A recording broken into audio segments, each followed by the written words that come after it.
inštituta dr. Jožeta Pučnika, čigar svetu predsedujem. V letošnjem letu obhajamo dve pomembni obletnici. Januarja 2013 je minilo 10 let od smrti dr. Jožeta Pučnika. V letošnjem maju pa bomo praznovali 25-letnico procesa proti četverici. Oba dogodka povezuje slovenska pomlad.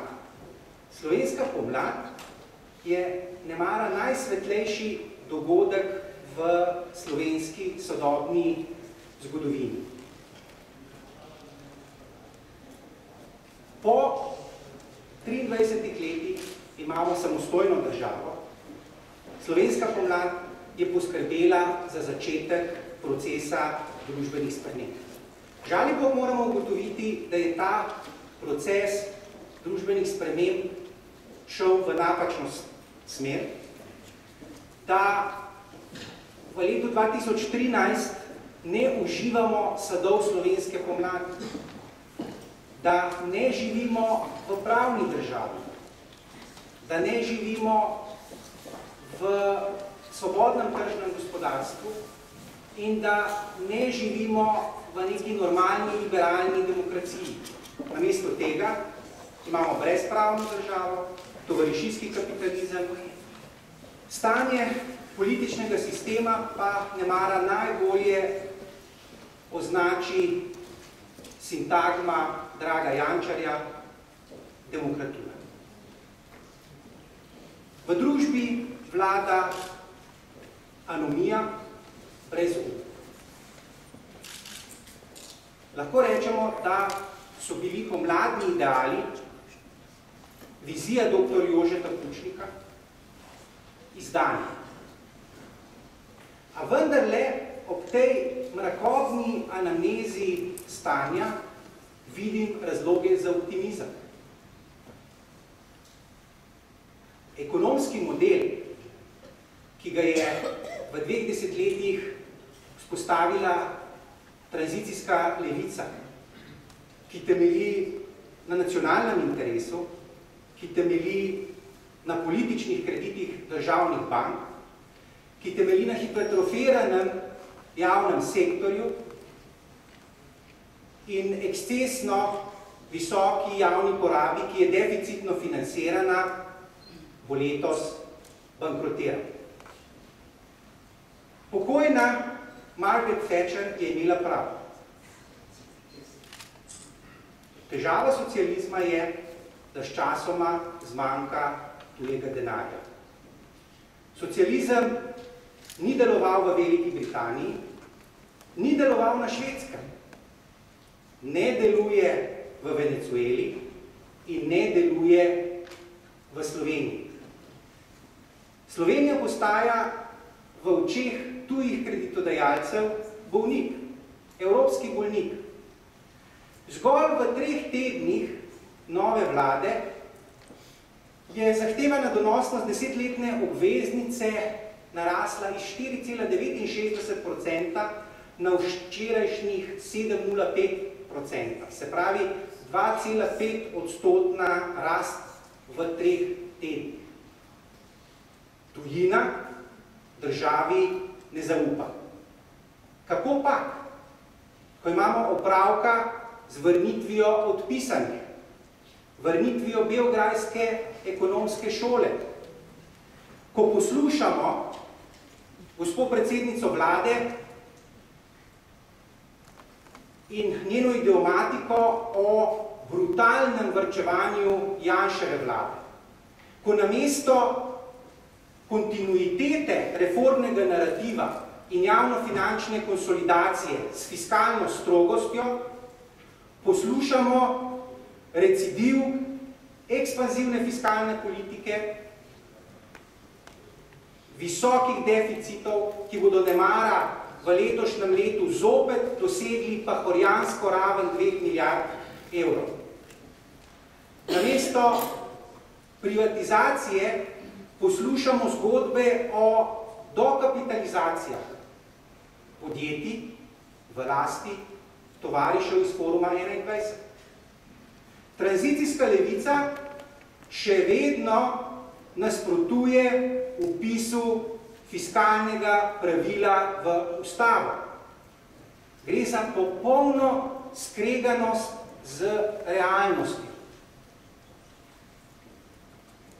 K sreči je Slovenija del Evropske unije, je del evrske skupine. Zato nas vsi te zdrsi in recidivi socializma morajo manj skrbeti kot v resnici. Zakaj? Ker tranzicijski levici ne bo omogočen vdor v denarni sistem. Ko se je ekspanzivna fiskalna politika v Jugoslaviji financirala s primarno emisijo. S članstvom Slovenije v evrski skupini tovrstni denarni vdori niso več mogoči. In ravno članstvo v evropskih institucijah, pa si mislimo v njih lahko tudi marsikaj slabega, sem prepričan, je odrešitev za zagatno situacijo, v kateri se v tem trenutku Slovenija nahaja, in bo ravno Evropska unija tisti zvijačni ki bo poskrbela, da tega civilizacijskega mrka, ki smo mu priča, ne bomo verjetno doživeli v vsej jedkosti. Res je sicer, da bomo v letošnjem letu verjetno doživeli gospodarski zlom s prihodom trojke, da bo Slovenija dosegla tako imenovano točko nič. A nemara je stik s to točko nič tisti, ki je nujno potreben za spremembo mentalnega modela Slovenca. Resnično lahko govorimo, da je z nami nekaj narobe.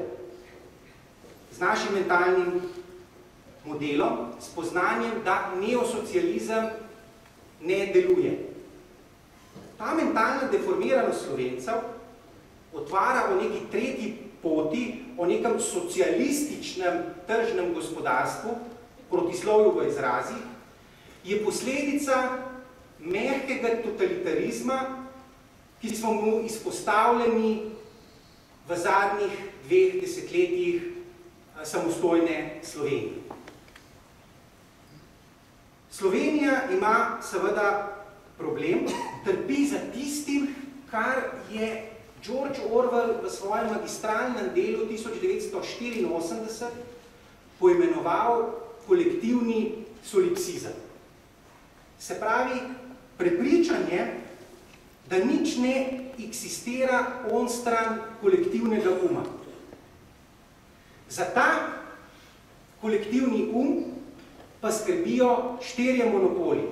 Prvi, verjetno najbolj pomemben za obstoj kolektivnega solipsizma, je medijski monopol. Drugi, verjetno za slovensko prihodnost morda še bolj pomemben, je izobraževalni monopol. Tretji monopol je kulturni monopol in četrti monopol v pravosodju. Ti monopoli nadzirajo ta kolektivni in s tem konstruirajo umetno realnost, ki sleherniku Janezu Novaku preprečuje uvid v stvarnost, v katerem živimo. In ta stvarnost bo leta 2013 zelo surovo udarila v Slovenijo. Vprašanje, ki se mi zastavlja, je, kako ta kolektivni solipsizem presegati. Odgovor med drugim vidim v dr. Jožetu Pučniku. Prvič, v njegovi moralni in znanstveni drži, drugič v njegovi epistemologiji in politični filozofiji. Za dr. Jožeta Pučnika je bila demokracija pot k resnici in ne sredstvo za omejevanje resnice. Ravno resnicoljubnost dr. Jožeta Pučnika je po mojem v teh zagatnih časih tisti kaži pot nam, ki skušamo vplivati na družbene dogodke in seveda tudi njegovo na eni strani pripravljenost se zoprstaviti temu kolektivizmu, kolektivnemu solipsizmu, tudi za ceno tveganja lastne eksistence.